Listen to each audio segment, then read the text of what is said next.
Assalamualaikum warahmatullahi wabarakatuh.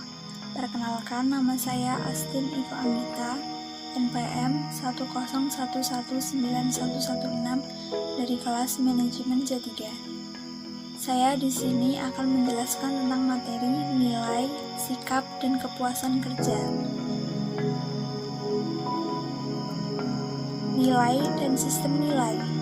Nilai yaitu keyakinan mendasar bahwa suatu cara bertingkah laku atau tujuan akhir tertentu lebih disukai secara personal atau sosial daripada cara bertingkah laku atau tujuan akhir yang berlawanan.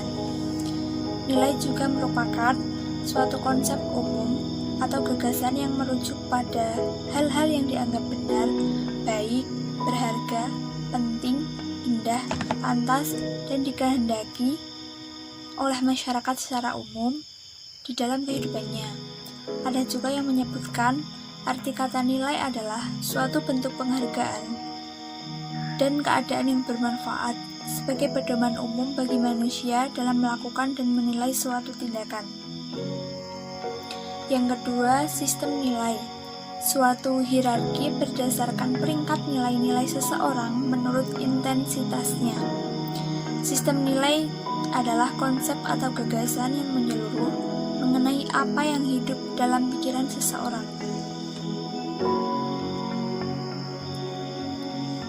Selanjutnya adalah arti penting nilai-nilai. Yang pertama, sikap. Sikap adalah suatu pikiran, kecenderungan, dan perasaan seseorang untuk mengenal aspek-aspek tertentu pada lingkungan yang seringnya bersifat permanen karena sulit diubah. Yang kedua, motivasi. Motivasi adalah proses yang menjelaskan mengenai adanya sebuah intensitas, ketekunan, dan arah dari individu untuk mencapai suatu tujuan yang telah ditetapkan terlebih dahulu sebelumnya. Setidaknya terdapat 3 elemen utama yang tercantum dalam definisi motivasi tersebut, yaitu arah, ketekunan, dan intensitas. Yang ketiga adalah persepsi. Persepsi merupakan suatu proses yang dipelajari melalui interaksi dengan lingkungan sekitar. Persepsi seseorang timbul sejak kecil melalui interaksi dengan manusia lain. Sejalan dengan itu, Rahmat mendefinisikan pengertian persepsi sebagai pengalaman tentang objek, peristiwa atau hubungan-hubungan yang diperoleh dengan menyimpulkan informasi dan menafsirkan pesan. Selanjutnya, tipe nilai. Yang pertama, nilai-nilai terminal. End state of existence, sesuatu yang diharapkan, tujuan yang ingin dicapai seseorang dalam hidupnya, keadaan akhir eksistensi yang sangat diinginkan. Contoh dari nilai-nilai terminal adalah yang pertama, hidup sejahtera, dunia yang damai, kebebasan, dunia yang indah, harga diri, keselamatan, persahabatan sejati, kemakmuran, masuk surga, lulus ujian, dan sehat. Yang kedua, nilai-nilai instrumental. Nilai-nilai instrumental adalah cara bertingkah laku yang lebih disukai atau cara-cara untuk mencapai nilai-nilai terminal. Nilai instrumental adalah nilai yang menjadi pedoman pelaksanaan dari nilai dasar. Nilai dasar belum dapat bermakna sepenuhnya apabila belum memiliki formulasi serta parameter atau ukuran yang jelas dan konkret. Apabila nilai instrumental itu berkaitan dengan tingkah laku manusia dalam kehidupan sehari-hari, maka itu akan menjadi norma moral. Contoh dari nilai-nilai instrumental adalah yang pertama, memiliki sifat ambisius, yang kedua terbuka, ringan hati, yang ketiga bersih dan rapi, yang keempat penolong, yang kelima jujur dan tulus, Yang keenam, patuh serta taat. Selanjutnya saya akan menjelaskan tentang nilai-nilai dominan dalam angkatan kerja. Yang pertama dalam kelompok veteran yang memasuki angkatan kerja tahun 1950-an atau awal tahun 1960. Dan perkiraan usia saat ini yaitu 60 lebih. Nilai-nilai kerja dominan yaitu pekerja keras, konservatif, patuh, setia kepada organisasi. Yang kedua, kelompok baby boomer yang memasuki angkatan kerja pada tahun 1965 sampai 1985. Perkiraan usia saat ini yaitu 40 sampai 60 tahun. Nilai-nilai kerja dominan yaitu sukses, pencapaian prestasi, ambisi, tidak menyukai otoritas, dan setia kepada karir. Selanjutnya, kita memasuki pada kelompok generasi X. Memasuki angkatan kerja tahun 1985 sampai tahun 2000. Perkiraan usia saat ini yaitu 25 sampai 40 tahun. Nilai kerja yang dominan pada angkatan kerja generasi X adalah keseimbangan pekerjaan dan kehidupan, berorientasi tim, tidak menyukai peraturan, dan setia kepada hubungan. Yang terakhir adalah Nexter atau milenial generasi Z dan generasi Alpha. Memasuki angkatan kerja pada tahun 2000 sampai tahun sekarang. Perkiraan usia saat ini di bawah usia 25 tahun. Nilai kerja yang dominan pada generasi ini adalah percaya diri, sukses dalam finansial, mandiri namun berorientasi tim, setia pada diri sendiri dan hubungan, menyukai bekerja di creative workspace, serta orientasi finansial dan digitalisasi. Selanjutnya saya akan menjelaskan tentang sikap.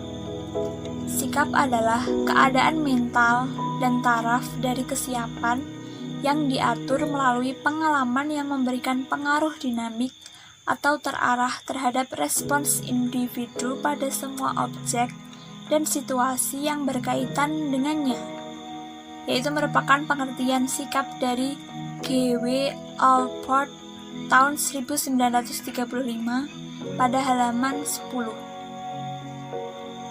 Sikap juga mencerminkan bagaimana perasaan seseorang tentang objek, orang atau peristiwa.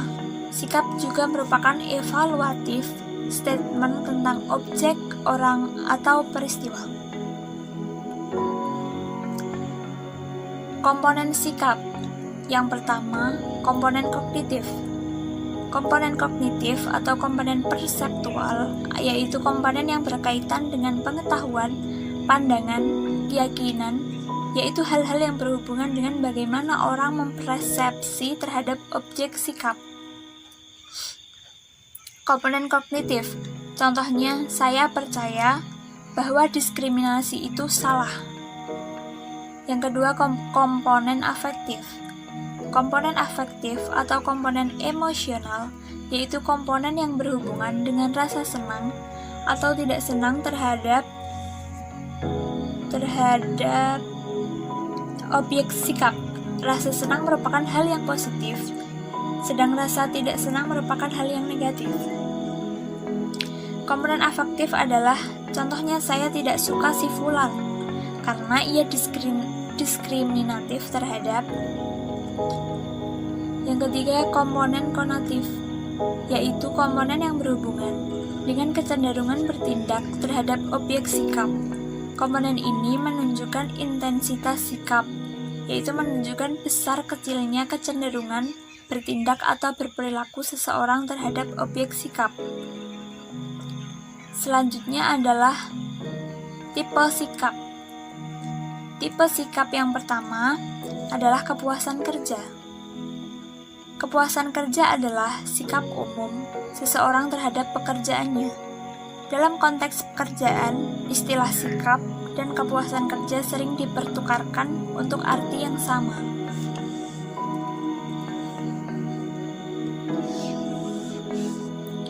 Selanjutnya, keterlibatan kerja.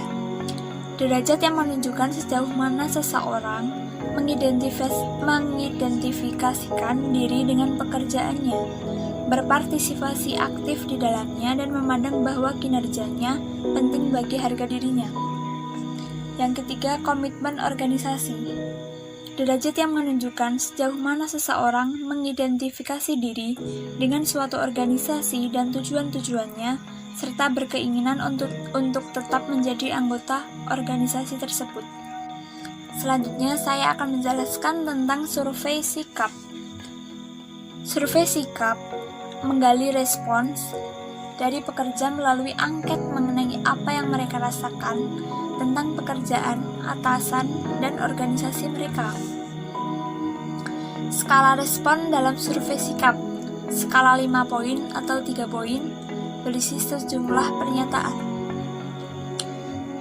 Survei sikap mempunyai keuntungan. Yang pertama, penggunaan survei sikap secara teratur memberi manajer umpan balik yang berharga mengenai bagaimana karyawan menerima kondisi kerja mereka.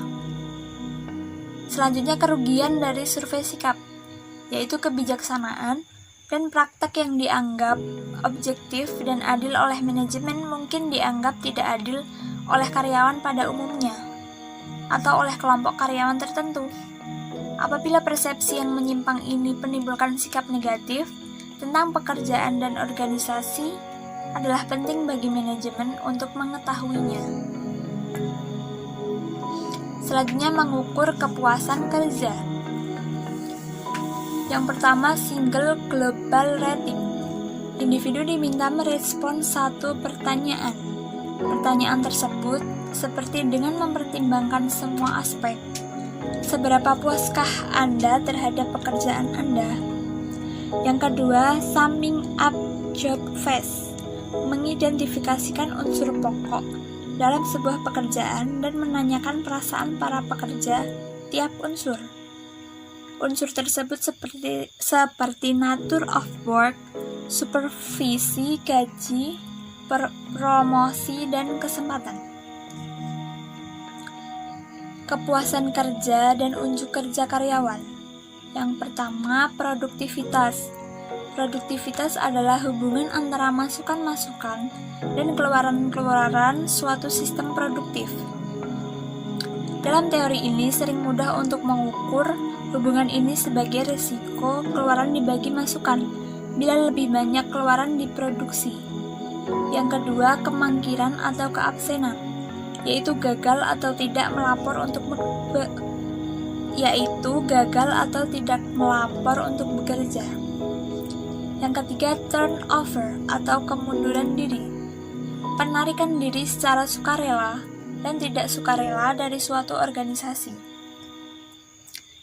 Yang terakhir adalah respons terhadap ketidakpuasan kerja. Yang pertama, exit. Exit yaitu perilaku yang diarahkan untuk meninggalkan organisasi, seperti mencari posisi baru atau mengundurkan diri. Yang kedua adalah voice. Voice secara aktif dan konstruktif mencoba memperbaiki kondisi, seperti menyarankan perbaikan, membicarakan masalah dengan atasan. Yang ketiga adalah loyalty. Secara pasif tetapi optimis menunggu membaiknya kondisi, seperti membela organisasi dari kritik pihak luar. Dan yang terakhir, neglect. Secara pasif membiarkan kondisi memburuk, seperti sangat sering terlambat atau mangkir, mengurangi upaya dan meningkatnya tingkat kesalahan. Sekian presentasi dan penjelasan dari saya. Apabila ada kesalahan, saya memohon maaf. Wassalamualaikum warahmatullahi wabarakatuh.